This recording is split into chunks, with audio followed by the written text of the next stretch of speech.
Good evening and welcome to the New York Symposium with Diane Sayre. I'm Diane Sayre, LaRouche independent candidate for U.S. Senate, challenging Schumer this November 8th. And this evening, we're going to be discussing Senator Schumer's misnamed Marijuana Freedom and Opportunity Act and the implications of that. And I will say I have a number of distinguished guests. And I would like it to be known that people who participate in my symposium, as always, does not indicate endorsement of my candidacy necessarily. And the views expressed on this program are the views of the people expressing them. We don't necessarily always agree, but I feel this series has been urgent to bring certain matters to the public so that you're able to make an informed opinion outside of the bias of the mainstream news media, which is largely owned and funded by, I would say, enemies of our republic at this point. Now, I just wanted to say a couple of things.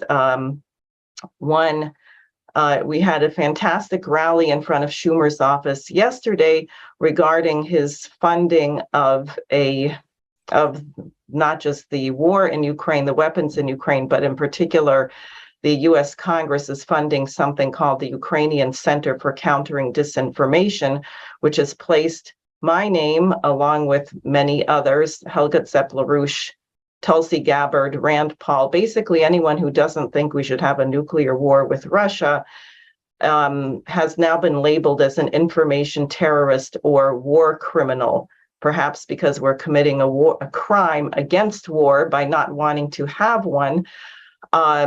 And this agency, the Center for Countering Disinformation, has been a supplier of names to something called Mirot Forets, which is an actual website where after journalists and political figures have been assassinated in car bombs or shot, they put the word liquidated across their face. Now, why the US government would be funding an agency which would do this, and why Senator Schumer did not feel the need to respond to my inquiry about this or to that of Scott Ritter, the famous UN weapons inspector whistleblower who also appears on the list, was the subject of our rally. And I also got this fantastic photo, which I'm going to share with you. Two things here. Let's see. One is, as you may or may not know, the Azov Battalion, which are literally Nazis, people who have pictures of Adolf Hitler tattooed on them and swastikas, were in lobbying for more money, for more weapons. I will say that the Congress, 40 members of Congress in 2018 wrote a public letter saying we shouldn't be arming neo-Nazis in Ukraine. There's our friend Senator Schumer hugging a member of the Azov Battalion wearing the Ukrainian flag. And next, here's our delightful rally outside of his office yesterday. And I have to say that to my pleasant surprise, we got very few, almost no negative reactions, which means that in spite of the onslaught of the US media trying to make Zelensky into a cuddly teddy bear, even after he's banned 13 opposition parties, gotten rid of collective bargaining, and supported terrible war crimes, it's not working. And that's why I also think we can hopefully succeed in rolling back this other kind of mind control. I'm just going to go now to the Schumer bill. This is the bill, and it says to decriminalize and deschedule cannabis. They don't want to call it marijuana or pot or anything else. They want to call it cannabis to try and give it credibility, make it sound neutral or medicinal or whatever, to provide for reinvestment in certain persons adversely impacted by the war on drugs, to provide for expungement of certain cannabis offenses and for other purposes. And as it says, the bill is 296 pages long. So it has, be it enacted, it has not passed, okay? I don't know if it will, but we're definitely on a slippery slope.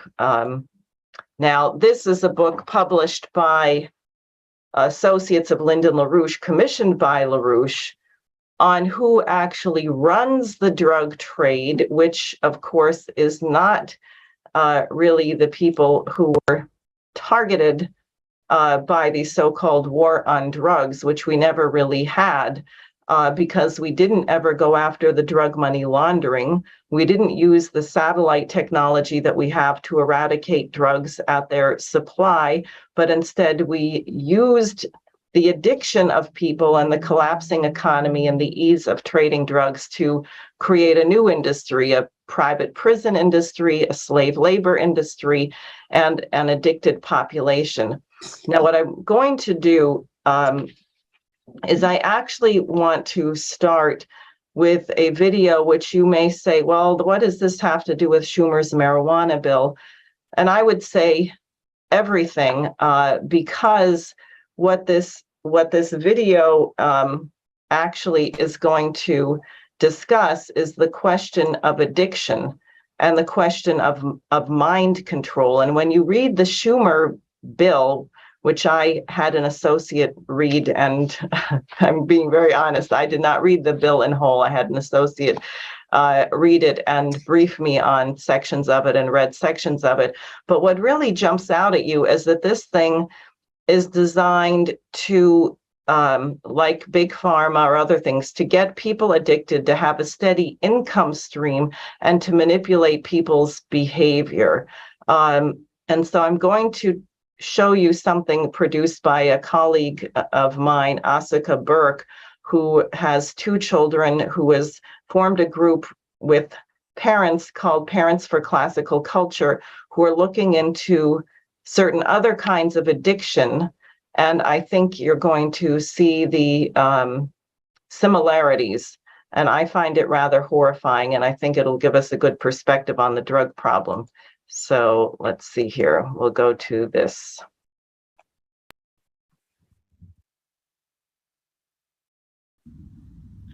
Hello, this is Asuka Burke. Thank you for giving me an opportunity to speak to you at this symposium. I am a volunteer at the Schiller Institute, and I'm also a mother of 2. Together with my friends, we started a parents association called Parents for Classical Culture. For those who are interested, I will put the URL in the chat. But let me begin my presentation today with a quote. Whom the Satanists would destroy, they first seduce into destroying themselves. Your greatest enemy sits there staring at you, luring you to your mind's self-destruction. It is your iPhone. That phone and the imagined countercultural pleasure which it symbolizes is your fatal Faustian pact with Satan. It's a quote from 1994 paper by Lyndon LaRouche. It's an exact quote, except I switched the word television set to an iPad. Now, how many times do you check your phone per day? In 2015, there was a study conducted, and it said that on average, Americans check their phones 200 times per day. So today's topic I'm going to discuss is internet addiction, but specifically focusing on adolescents, toddlers, and even newborn babies. Because I realized recently that addiction in this country can start at the age of 0. And I realized that when I took my daughter to a play date with another family, and there was a 1-year-old girl who was having a hard time on that day to get into a car seat, and she started to cry, which is very normal, right? But then she didn't stop crying for the next 40 minutes straight, and she cried harder and harder. and she was losing control over herself. And after 40 minutes, her mother gives her iPad, boom. She was completely silent, very calm. And I was very much shocked by this, because how can this person learn how to control her emotion? If she's going to learn that, then she cannot possibly depend on these iPads, right? But that's the sad reality. A lot of these babies, they have iPads in front of their face, and that's the only way they know how to calm themselves down or change their emotion. So I was very much alarmed by that, and I started to look into internet addiction as a problem. And I realized that the whole internet environment is very, very controlled and designed to get you addicted. Now, if I ask you, would you take your kids to a slum in Chicago and leave him there for a couple of hours, you will probably answer, heck no, right? It's too dangerous. But what about internet? Somehow in our society, it's okay for parents to leave kids with iPad for a couple of hours. Totally normal. But should it be? Is it really safe? Because we have to consider the fact that in this part of the world, the internet is still a domain predominantly controlled by what Lyndon LaRouche identified as the British Empire faction, the enemy of humanists, if you want to call it that. Those who hate human creativity, they try to do everything to suppress that. And this is kind of obvious to me, because somehow on that platform of internet, all kinds of crimes, all kinds of pornographies, even outright brainwashing, somehow they are allowed to exist and continue. While people who are telling the truth, fighting for the truth, can easily be deplatformed or silenced completely. And this became very obvious was the recent case of Ukrainian hit list. So for those who are humanists, I think the internet, you can consider it as pretty much like an enemy's territory. And it's designed to get you addicted. And I'm going to go through a couple of examples of technique that's being used to get you hooked and get you addicted. But let me start with another horrible story from South Korea. In 2010, there was a young man, 22-year-old, who was addicted to online video gaming, and he killed his mother when his mother tried to get him to stop playing for the video games. But not only he killed his own mother, he left her corpse so that he could just go back to the internet cafe and keep playing the video games. So gaming disorder, so-called, which is most common among the 12 to 20-year-olds, is a big problem in our society. And I think a lot of people know that these are designed to be addicted, but do you know the word fun failure? Fun failure. It's a term that's often used by the game designers, but it uses brain's function to release dopamine in an anticipation for a reward or pleasure. It's also used for scratch cards or slot machines and so forth. But there was this person, Andrea Phillips. She's a game designer. In her own words, she says, it's that tension of knowing you might get that treat, but not knowing exactly when. That keeps you playing. So they consciously use this fun failure, but you have to give the player a specific dose of treat or reverse with a specific intervals, and that's called compulsion loops. They set up these things called compulsion loops. This word came from one of the mad scientists of the last century, B.F. Skinner, who created the conditioning chamber back in the 50s. And he coined this term, compulsion loops. And he was studying at the time, the most effective behavioral modification method for animals and also human beings, because he put one of his babies into these chamber. So, but he was calculating exactly how much reward at what interval will make the most effective behavior modification method. So these are all studied from 1950s, and they use these techniques to not only the video games, but a lot of apps or even the websites, right? They design these systems in. I mean, another famous case is infinite scroll, where you keep scrolling and you never hit the bottom, so you're completely tied to your phone all the time.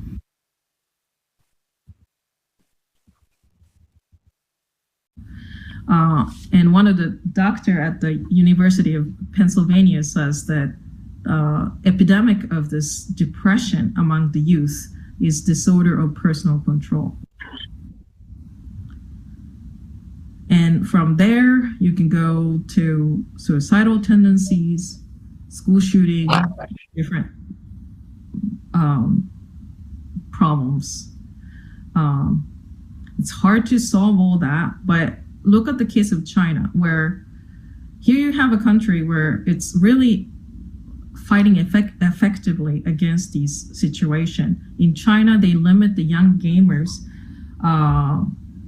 in terms of the length they can play the video games. The max is 90 minutes. That's it. After that, government will nicely shut your computer down if they try to play more. So, and they also set it up treatment centers for people with gaming addiction. And one part of this whole trap is that a lot of parents think that their kids needs to be entertained. It's a big trap that a lot of parents get into. You don't need to entertain your children. Why? Because imagine being born into this world, being an infant, like a newborn infant. You just came into this world. Everything is new and fascinating. Have you seen, a little baby being fascinated with the face of their parents and touching their nose, poking their eyes, flipping their lips? They have a lot of fun, right? Toddlers, one of the things that a lot of the toddlers go through, they get fascinated with this, a little cap of a water bottle. And for them, it's, I don't know what's so fascinating, but they can play with this little cap for a long time. It's not even a toy, but works, right? And, I don't give a lot of toys to my kids, but it's amazing how kids are entertain themselves with so many, so many things that's in front of them, whether it's a toy or not aside. And I think that so far, the best toy for my kids has been a big pile of dirt. Just let them play in the dirt and they have so much fun, right? And look at how kids respond to nighttime sky. You can tell their imagination just goes off, right? And they wonder about the universe. So for kids and also for adults, the entire universe is for their playground, so to speak, where they can actually discover the mind of creator through the creative reason. And that's a really freedom. That's this form of freedom that we have to bring back to this nation and get the kids fascinated with this whole universe, beautiful universe in front of us. So this is the republic, as long as we can keep it. And this is the end of my presentation. Thank you for listening. Okay. Great. Well, thank you very much, Asuka, for that. I think that will provide some food for thought and inform the rest of this discussion. I'll say that emergency room visits by children in the state of New York have increased sixfold since the legalization of marijuana here, and we haven't even gotten full throttle on the dispensaries yet. But with that, what I would like to do is introduce David Evans, who's a senior counsel, Cannabis Industry Victims Educating Litigators. And I'm sure he has some thoughts on what's been presented and what Schumer is about to attempt to do to our republic. Hi, thanks very much. What Schumer and Senator Booker and others are trying to do is to legalize marijuana. And they call it cannabis because marijuana is a product of the cannabis plant. But marijuana under federal law has a particular definition. It's basically the dried leaves of the cannabis plant that have a certain amount of THC in them. Now, what has been going on nationally is that the commercialization and the big money behind marijuana has been able to go faster than the science, showing that marijuana is very dangerous and destructive. We just completed a very comprehensive study of 36 of the risks of marijuana use that is documented by many studies. The marijuana industry claims that there have been very few studies about marijuana. That's absolutely not true. The National Academy of Sciences a couple of years ago looked at over 10,000 studies of marijuana and came back with the conclusion that it was a dangerous drug. So what the marijuana industry is doing is playing on the public perception that marijuana is harmless and in fact is good for you, because the first thing they did in New York anyway was to get medical marijuana passed. And they have blocked all of the science. And they have the biggest megaphone at this point because they've got the money and our side does not. They're basically following the playbook of the tobacco industry and the opiate industry. And we are with marijuana where the tobacco fight was maybe in the 1950s, that people are just becoming aware of the dangers of this. So what this bill tries to do is to, first of all, deschedule marijuana in the Controlled Substances Act. The Federal Controlled Substances Act is what makes certain drugs illegal. And they are divided into different schedules. Schedule 1 are the most dangerous drugs. And these are drugs for which there is no medical use for the drugs. And Schedule 2 are drugs that are dangerous, but there is some medical use. For example, cocaine, which is used in surgery, has a medical use, and therefore it's a Schedule 2 drug. Marijuana is a Schedule 1 drug because there's been no proof that marijuana is useful as a medicine. Now, you notice that I define marijuana as the leaves of the cannabis plant. This bill would make those leaves legal. But there are cannabinoids that have been extracted from cannabis that can be helpful and can be approved by the FDA as medicine. The one that comes from the plant is called Epidiolex, which is a CBD product. That's a cannabidiol. It has to have a very low, almost undetectable level of THC, which is the thing that gets you intoxicated. There are 2 other medicines approved by the FDA that have THC, which is the psychoactive chemical in marijuana, but these are artificial drugs. They are not from the plant. They were created artificially in a laboratory.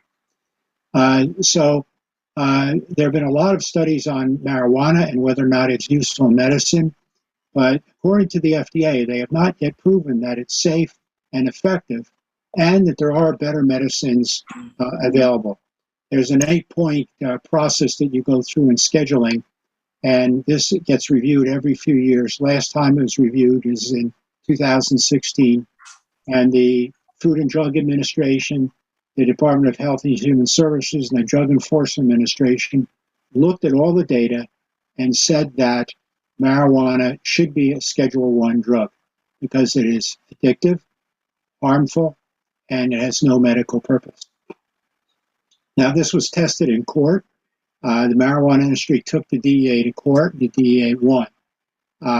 There was a lot of scientific testimony, and the court decided that making it a Schedule I drug was not unreasonable.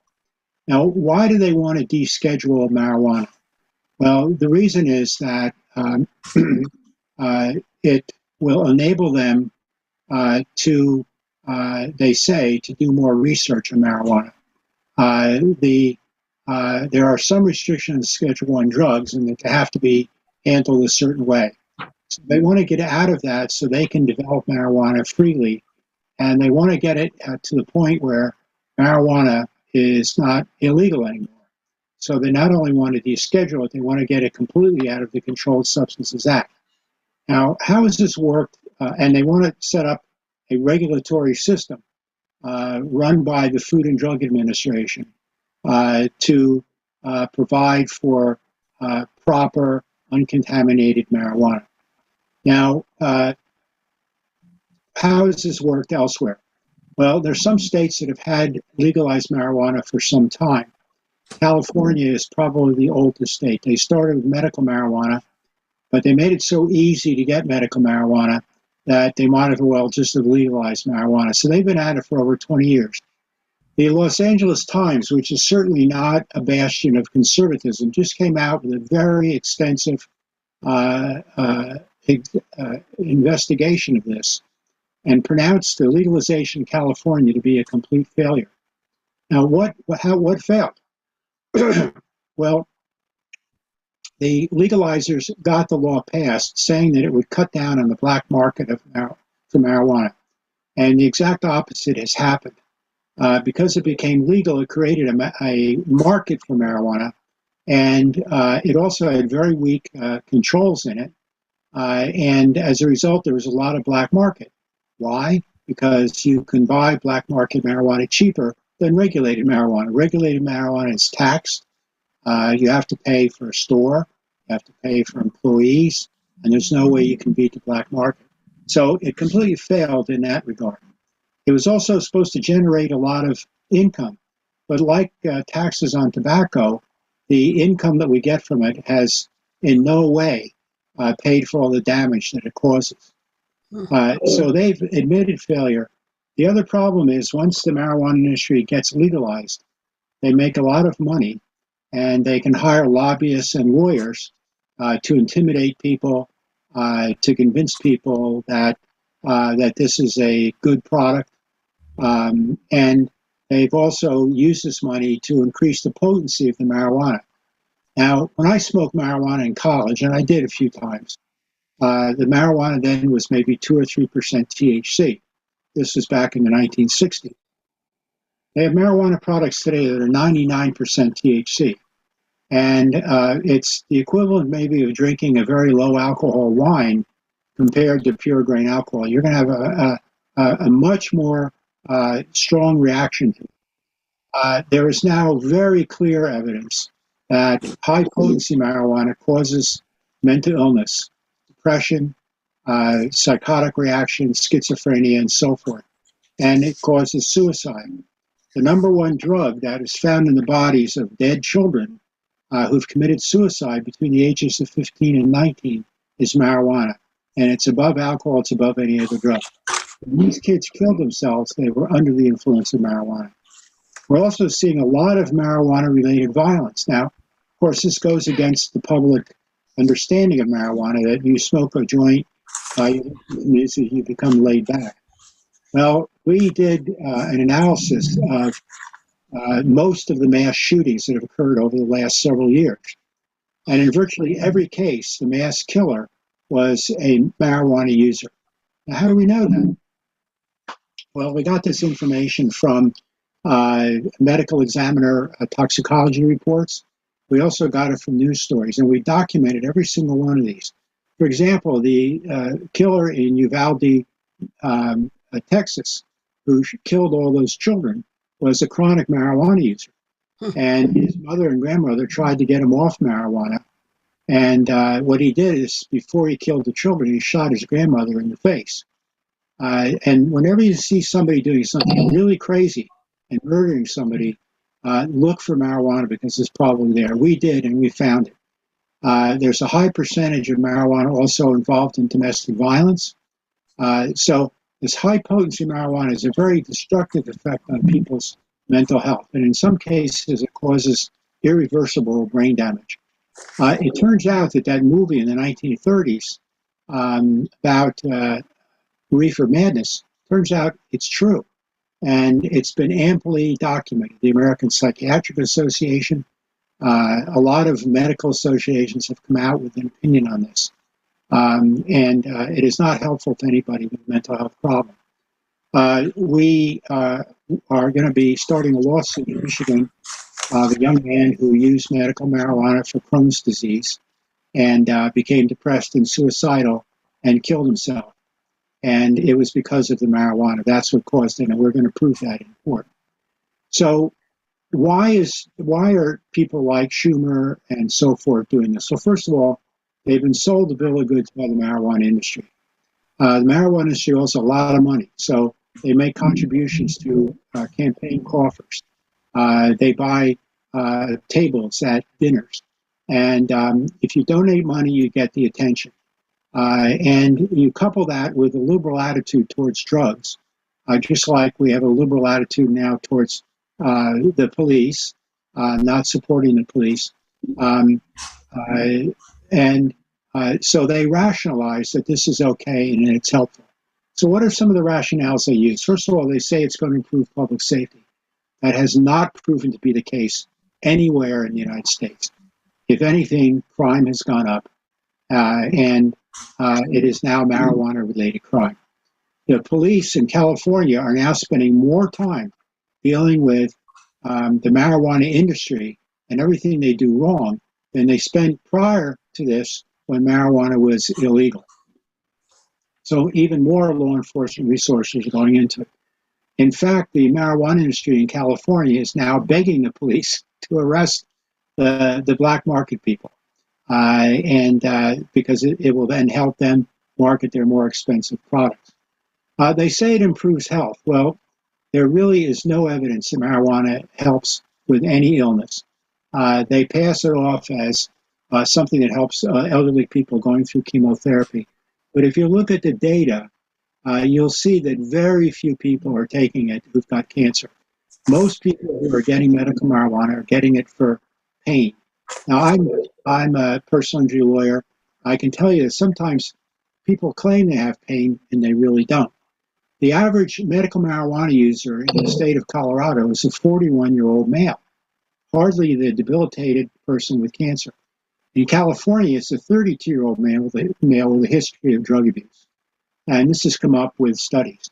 Now, the particularly disturbing thing is that we now are seeing marijuana linked to birth defects, underweight births, and autism. And the paper that we put out on this has all of that information. Now, the marijuana industry in Colorado, for example, was investigated by a university there. And they had a woman call the marijuana dispensaries and say that she was in her first trimester of pregnancy, and would they recommend marijuana? 66% of them said yes, we would recommend marijuana, including high-potency marijuana. Now, who are these people in these marijuana stores that are recommending marijuana? Are they doctors? No. Are they pharmacists? No. Okay. Are they people with any medical training? No. They're called bud tenders. And in many cases, they're marijuana users who work in a marijuana store, and they're giving people medical advice, such as that it's okay for you to take it if you're pregnant. The American Association of Obstetricians and Gynecologists has warned against this. They've come out with a position statement saying that this can hurt your child and your unborn child. It can cause behavior problems in the child when they get older. But yet, very few of these types of warnings are being given out. Now, in Colorado, the parents revolted. The legislature there was completely under the sway of the marijuana industry, and they revolted and raised a lot of hell about it, and have actually gotten some changes there to get some regulation over the marijuana industry. But basically, marijuana regulation is the Wild West. Now, why does that happen? Well, first of all, marijuana is illegal under federal law. Everybody knows that. So anybody in the marijuana business is per se a criminal because they're violating federal law. So we're allowing criminals, people who've established already that they are criminals, to run a legitimate business. Now in New York, this is compounded by the fact that they are going to give the preference on giving out marijuana store licenses to people that have had marijuana convictions. So these are people that have already demonstrated that they're willing to defy the law on behalf of marijuana, and we're making them first in line to get marijuana licenses. This is absolute insanity. In New Jersey, they just are in the process of passing a regulation that any marijuana over 40% THC, you have to warn people that it causes psychosis. So I wrote to them, I said, is there any other product for sale in New Jersey that causes psychosis? And they're going to be able to sell 99% THC that causes psychosis to people as long as you give people a warning. It's going to be okay with the state of New Jersey. No other product that causes that kind of damage to people would be permitted to be sold, and yet they're going to incorporate this in their regulation. So this is a mixture of corporate greed coupled with smart advertising, coupled with the greed of legislators and the ignorance of legislators and the ignorance of the public. Anybody that goes up against them gets severely criticized by them for being prohibitionists or not being with it, not being hip, and so forth. But the public is now starting to understand what's been going on. Enough of the science has been leaking out that they're now having trouble getting this. Virginia, for example, passed a law legalizing marijuana a year ago, and it had to be renewed this year in order for it to go into full effect. And it did not pass the legislature because the legislature found out what was going on. In President Biden's home state, Delaware, the governor there found out what was going on and vetoed the marijuana legislation bill there. So this is a process that's going on, and my organization is in the process of getting lawsuits against the marijuana industry, just like what was done with the tobacco industry and with the opiate industry. So, once the public catches on, and it was the lawsuits that brought the attention of opiates to the public, and it was the lawsuits that brought the attention to the public of cigarettes. We hope the public will then realize what goes on. We're filing a case in Michigan I hope within the next few days.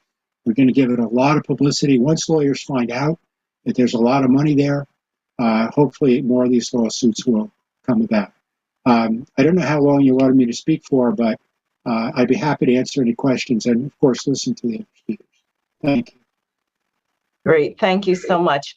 Well, we have until about 8:45 p.m.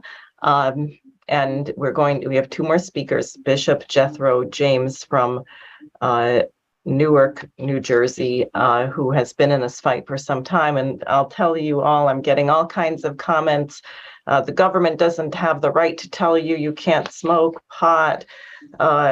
Isn't it good? And I think you took up this question of CBD, et cetera, but does it help people with seizures? What about PTSD? So you can take some of those things up. I think it's very good that we have a man of the cloth here to take up some of these questions.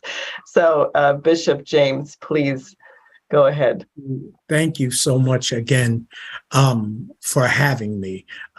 Diane, I appreciate you. And Dave has really taken my thunder. Let me say this. In New Jersey, I, along with some of my colleagues, led the fight against a governor that I helped elect. And of course, he never got it through the legislature. And we're real proud of that. They did put it on the ballot and people went for it. Let me tell you what's happening in New Jersey today. Number one, since I'll take my senator, Cory Booker, they tried to frame this as this is going to help the Black community. First and foremost, this is genocide to the Black community. What's going on in New Jersey right now?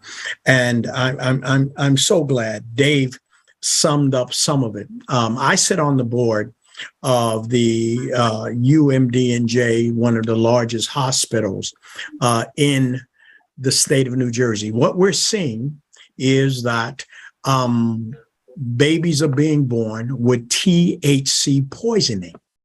That means that this baby's mental capacity will never really be fully developed. For those of you, you have the right to smoke it, but you don't have the right to kill your children.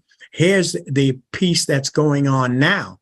If the baby is born and you have a job where you're around children, because you're going to be charged with the felony, you're going to be charged under the government law of mistreating your child welfare services, because their money comes federally through your state. They're going to come and get you. And we've had a case in the hospital, baby born with THC poisoning. The Division of Child Services came in. The mother happened to be a school teacher. When you have an open case with child welfare, you can't be around children.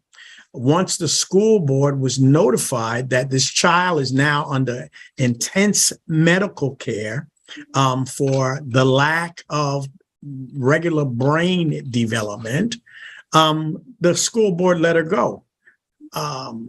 She's also now charged with hurting this child under the federal statute. And so there's nothing in it for you. What are we seeing in New Jersey? The Attorney General, and I make no bones about it, Matt Plankin, put out a memo that said police officers can smoke marijuana off duty. Well, we know if 10 minutes before you go on duty, 20 minutes, and of course the Police Chiefs Association of New Jersey came out against it. So I said to the public, every time you're stopped by a police officer, ask for a marijuana test. Well, of course, they say that's a nightmare. But again, in New Jersey, they tried to frame this that said it's going to help the African-American community. Well, let me give you some facts. If you receive food stamps, if you receive any federal funding, if you get rental assistance in New Jersey, you will lose that and be evicted from the federal housing. Nobody's talking about that. New Jersey, I'm talking about the state that I live in, New Jersey. We've found out that this whole piece, and of course, our president was here yesterday, it only impacts 6,000 federal prisoners. And our governor said, well, we don't need that here in New Jersey because they're not really letting anybody out of jail here in New Jersey. New Jersey, since they wanted to frame it and said it's going to help the African-American community, there was no phrase in any language,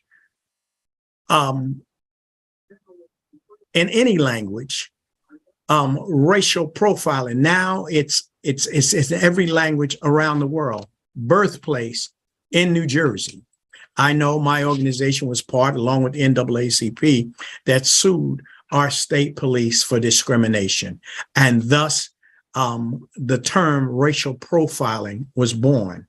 New Jersey, right now, we lead, and Dave said it best, we lead the nation, the lower 48, in low birth rate and death of babies of African American and Latino descent. New Jersey has no set-aside law. And so therefore, you can never get a license to sell marijuana in New Jersey if you were convicted, because there's no such thing as a set-aside in New Jersey. And that's the difference between New York and New Jersey. New Jersey, the promise was made that money would go back into the communities most effective, or affected by the cannabis or marijuana industry.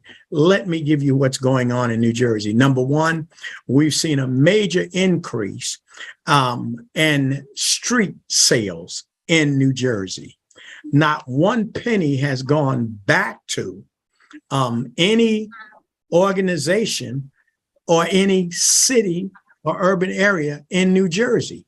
I did have one representative of the cannabis industry tell me on a meeting that we were having yesterday that the cannabis store, I'll call it that, in Trenton, New Jersey, the state's capital, is giving money to a food bank. So that's the way they're giving back to New Jersey. How dare you insult our intelligence? Because the more people that smoke, the more people are going to be need to go to the food bank because they're going to lose their jobs. New Jersey, and I just wrote down a few quick things. I'm doing a presentation next week. New Jersey, we're seeing an uptick in medical problems here in New Jersey with our children. And what has definitely been found out, and to the young men out there, regardless of your nationality or ethnicity, if you smoke 4 times a week from the time you're 16 to 21, you don't have to worry about your reproductive system. It will not work. Viagra will not help you because the THC will ruin your reproductive ability. New Jersey, which I find just so amazing. New Jersey now helps leads the nation with African Americans, over 1 million incarcerated. Most of it had to do with drug sales. New Jersey, the dispensaries are not located in any urban center, nor is any money going to any urban centers. And so why not, if the pot industry, as I call them, they want to do something, how about putting some money aside, since you're giving it to legislators, how about putting some money aside for these babies that are going to be born with health defects and have to pay for that the rest of their lives? New Jersey, we have one of the largest utility companies in the nation. I'm a retiree of PSEG. And one of the things that they will not hire, you want to talk about public safety? They will not hire somebody because, number one, they're self-insured. And so if you're going to run, Diane, I don't know if you have gas or electric in your house or combination of both, the last thing you want is me showing up and saying, I'm here to work on your furnace. And by the way, give me 5 minutes to finish my joint. And then I'm going to come in and run your electricity or your gas or whatever else needed to be done. And so we are looking at in New Jersey to talk about things that don't even make sense. As I said, every police chief has gone out. This is the home of racial profiling. Didn't exist. For you folks that want to know about the history, African Americans are 14.9% of the population in New Jersey. And yet and still, we lead when it comes to addiction. We lead only 14.9%. We lead when it comes to arrests. Believe it or not, and I was just on a call with a deputy attorney general a couple of days ago. New Jersey is having its argument about police dogs. We're 14.9% of the population. We're 89.4% of the people that get bit. New Jersey, we're seeing an increase in the use of marijuana by our young ladies. And so in order to keep their habit going, because it becomes habitual, they get a habit, they need it every day. We're seeing an increase in youth prostitution.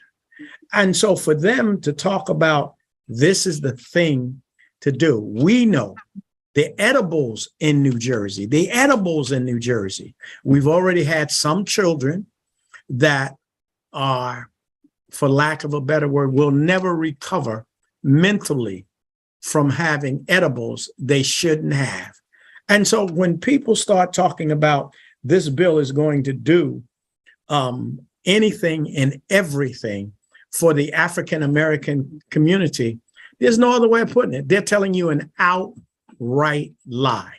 As I said, New Jersey's set aside does not exist because it's illegal here in New Jersey. And the reason we're called the pay for play state, if you want to play in New Jersey, just pay the politicians, whether primary or secondary, and see that money gets in their coffers, and ask them how many of their grandchildren would they sit around with and have a joint. This is genocide, once again, to the African American community. And it's going to be genocide to others communities, because you're reproductive for you men out there. You won't need a vasectomy. You won't need one. You just smoke marijuana every day for about 4 days a week, and it'll do the job for you. But what about the children that are being born that are drug addicted? What about these children? Where is big pharma marijuana? Who's going to sue them? And I know Dave will get to that, but these children are going to be a burden financially to the taxpayers. And so, no, the government's not telling you to smoke. If smoke, we're spending billions for secondhand smoke and getting you to stop smoking cigarettes. I need to say this. How smart are you? Here, smoke this. This is going to kill you quicker. You're going to have cancer quicker. This is going to kill your children and your ability to have children. Government shouldn't have to tell you. You should tell yourself. It's a thing called common sense. And the most uncommon thing that I'm seeing is the lack of common sense. And with that, I'll take any questions. I'll answer any questions. And thank you for having me on. Well, thank you for being here. I really appreciate it. So we're going to go to Jane Bloomer, who is a social worker in New York State, and hear what she has to say about this. Good evening, Jane, and make sure you're unmuted. Do you see the mute there? And I can't, maybe Dave will press the thing. I got it. Yeah. There I am. Okay. All right. It's a pleasure to be here. Again, I'm Jane Bloomer. I'm a social worker. I'm not trained as a substance abuse social worker, so I should say that from the beginning. But I've been in social work for a long time, so I'm rather kind of a generalist. And in tackling my strategy for this meeting today, I consulted the latest psychiatric diagnostic criteria text. It's a major tome, really, a huge book that came out in the spring of 2022, which codifies all of the psychiatric diagnoses that are used by mental health practitioners here. And it is published by the American Psychiatric Association. And of course, substance abuse and substance abuse related drug use is built upon a spectrum. So there are those that dabble with using drugs, seemingly often, perhaps foolishly or naively, thinking that they will never get hooked, to those that are hooked seriously. And let's see. I also consulted a book by a New York State psychiatrist who is the head of the mental health division. I have his more exact title here, whose contention is that people use drugs for good reason. Now that will sort of sound like that's not where we want to go today. We don't want to justify or rationalize the use of drugs, but a lot of people use drugs because they want to get rid of emotional pain or they want to get rid of physical pain. And they may start with legal drugs, but then they experiment and find that's not enough and they need more and more, and then they take something illicitly.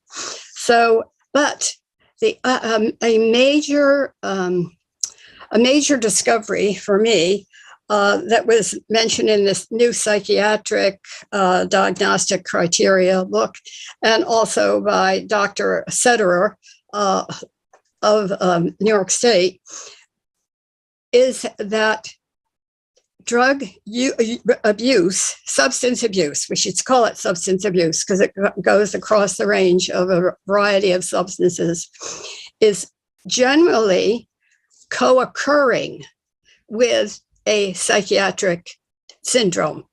It doesn't mean that one is, I'm not saying that one is psychotic, but that it is it's called comorbidity.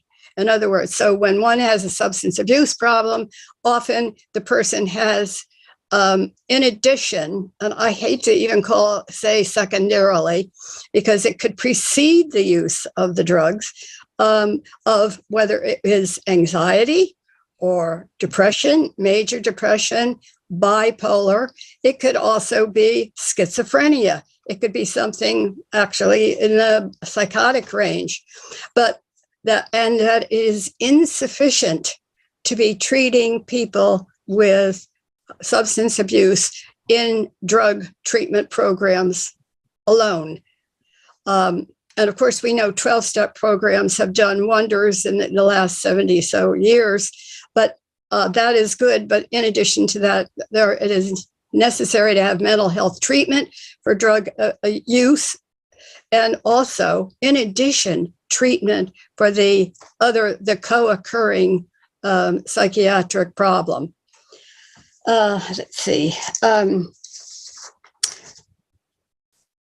And one, I know Bishop James has been talking about how people justify the increase of delegalization, that it will somehow provide the salvation for the Black community.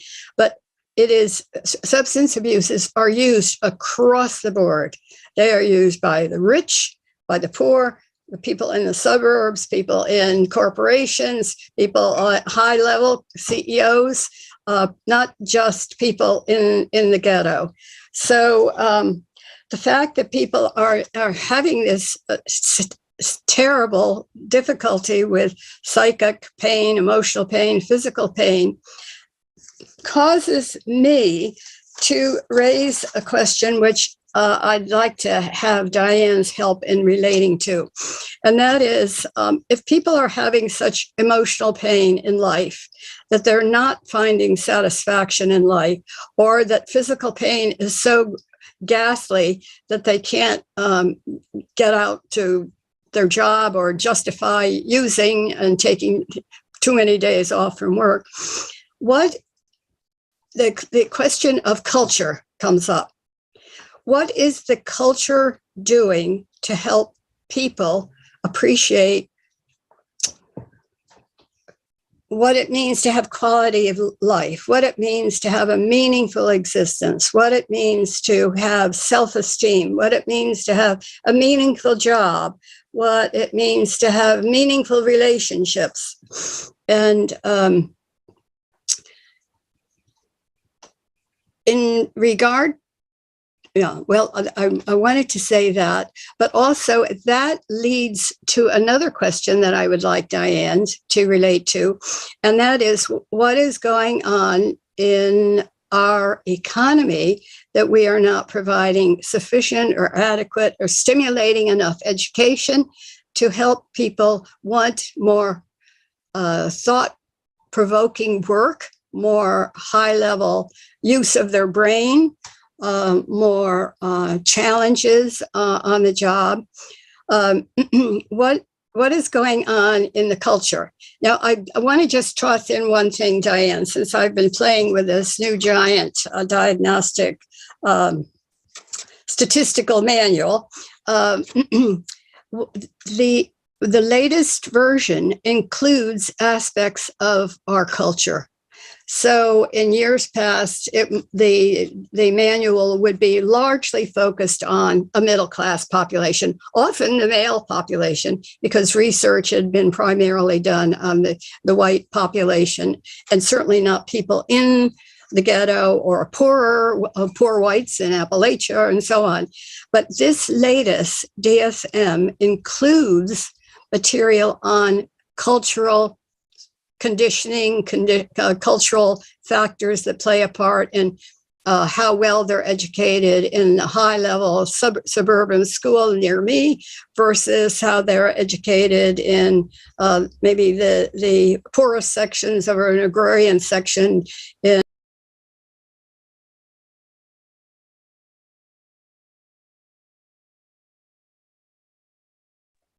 Jane, you're muted. Jane? Jane, you muted yourself. Do you see that? Dave, can you put me up there with her so she sees something's changed here? I got it. You got it. Okay, great, good. Okay. I was waving my hands too much. So the DMS is now adding cultural factors, but I think this manual in the next 5 years needs to have more in it about culture, about our education, how people are stimulated to use their brains. And after all, these substances often go zooming right to the brain. Bishop James talked about sexual functioning, but that certainly is it would be a major loss. But to also to challenge and harm the use of our brain would affect how we can learn, the level of education we aspire for, what we aspire for in terms of even life, quality of life. So I think we need to ask the psychiatric community to enlarge how they look at matters like this. So not just education, higher education, more stimulating education, but also matters of we're losing classical culture, music classes in many schools. We're losing that. How does that affect kids? And my final statement is that there is very little reference in this psychiatric manual to early life, early infant trauma. And there is research about infants and how a mother who doesn't pay attention to a baby that cries or yells at the baby that cries. And of course, an infant hardly knows what the mother is saying if she's screaming at him. The baby discerns a gentle voice, a soft voice, a lullaby, a pat on the back, on her shoulder, and so on. So infant studies need to be incorporated in terms of our understanding. And of course, trauma that is incurred in infancy or childhood is again one of the syndromes mentioned in the diagnostic manual.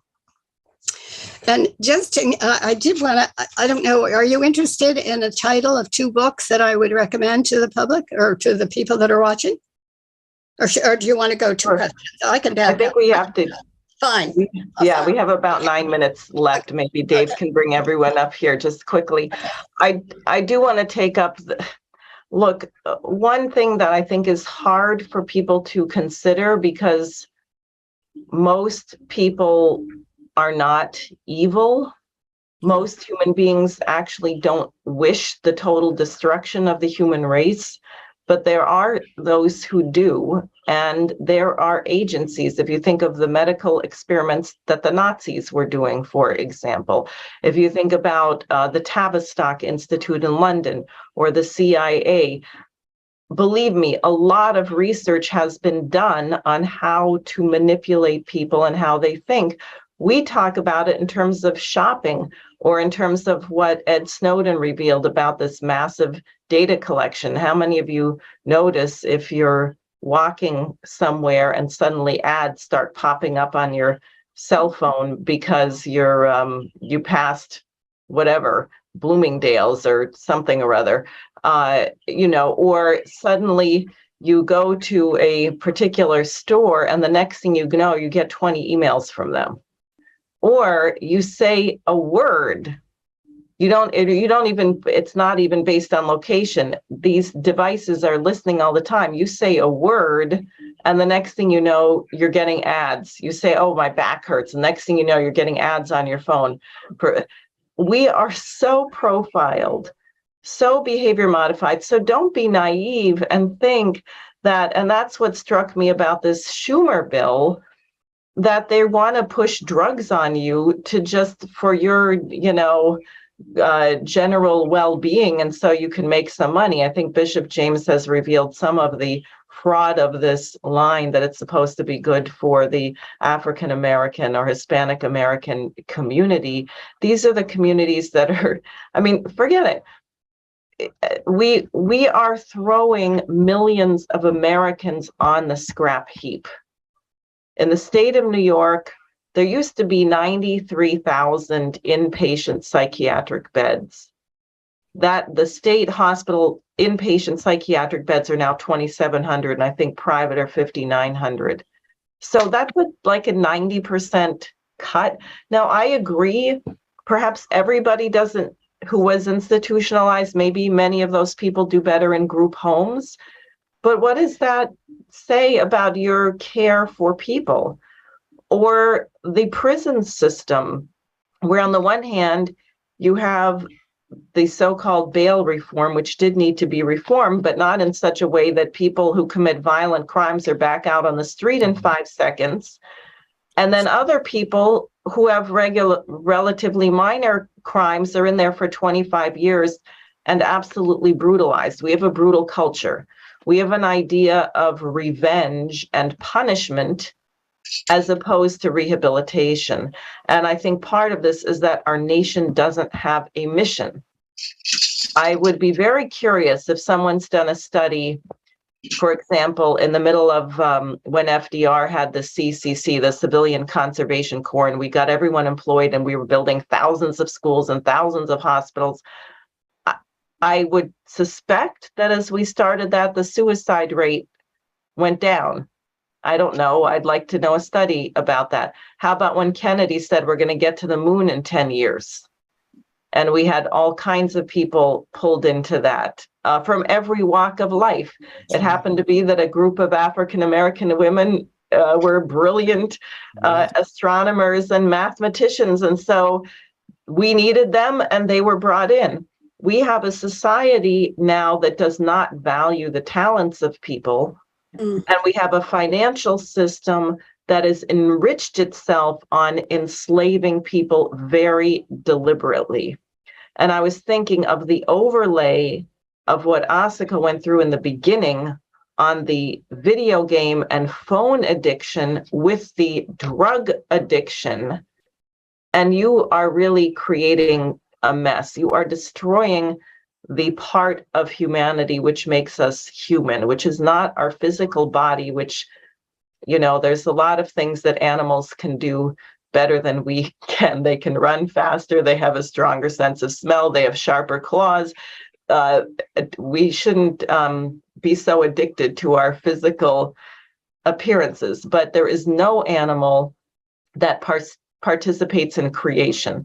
There is no animal that can make a new discovery that transforms the ability of its species to be immortal, to survive. That's what human beings do, and we're targeting exactly that part of human existence which should be the most cherished. So yeah, Bishop James, you want to say something? Go ahead. Diane, it's interesting, and I want to say to Jane, I too am a licensed social worker here in the state of New Jersey. But one of the things that is amazing to me, I'm part of a group that looks at state police recruits, and one of the things that we found out across all ethnicities is that given a certain scenario, they all go to a video game concept. These are college graduates. You have to be a college graduate to be a state trooper in New Jersey. Given a real life scenario, many of them go to a video game concept. So the video game has trained them to react a certain way, and that is scary. Yes, it is.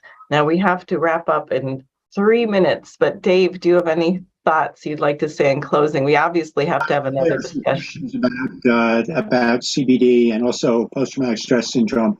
The Veterans Administration has a PTSD center. They have issued a paper on marijuana. They say that it does not help veterans with PTSD and in fact can be harmful to them, and in some cases causes them to not respond well to treatment. So that's the VA that says that under the Biden administration. Also, CBD is not safe. The one CBD product put out by the FDA called Epidiolex, and that's Epidiolex. Go on the internet, look at Epidiolex package insert FDA, and you will see that CBD, which is a pure form of CBD, can cause anemia, suicidal, and it's dangerous to drive with it. And it is only approved for 2 rare syndromes. A lot of CBD has high levels of THC in it. The FDA did a study on a lot of CBD products and said that a lot of them were either contaminated or had THC. So CBD is not the panacea people say it is. And if you're going to use it, you better get your liver enzymes checked because it can fry your liver. Thank you very much. Well, I think I'd like to schedule another discussion, maybe not on Symposium, so we can delve into this a bit more because it's really urgent. And it's not discussed. They just ram these legislations through and there aren't hearings. And in the state of New York, people had to know to opt out of having pot dispensaries. If they didn't opt out, the default setting was you are in forever. Because if you're in, you're not allowed to opt out. If you opt out, you're allowed to opt in later. But and that's what happened in New York. And interestingly, even as much as they tried to sneak it in there and force everyone to have pot dispensaries forever, about 50% of the municipalities managed to opt out, which also shows that people really don't want it. There's been too much devastation. So I would like to. 70% in New Jersey. 70% in New Yes, Jersey. exactly. New Jersey, even 70%. higher. So I'd like to thank everyone. I will say again that, as I said at the beginning, participation in the SARE for Senate Symposium does not constitute endorsement of my candidacy per se. The views expressed by the individuals on the show are their own. And unlike the mainstream media, I would like people to feel free to express their views so that the population can make an informed decision on these matters. So thank you so much for joining me, and we will definitely be in touch. Thank you so much, Diane. Thank you. Thank you for having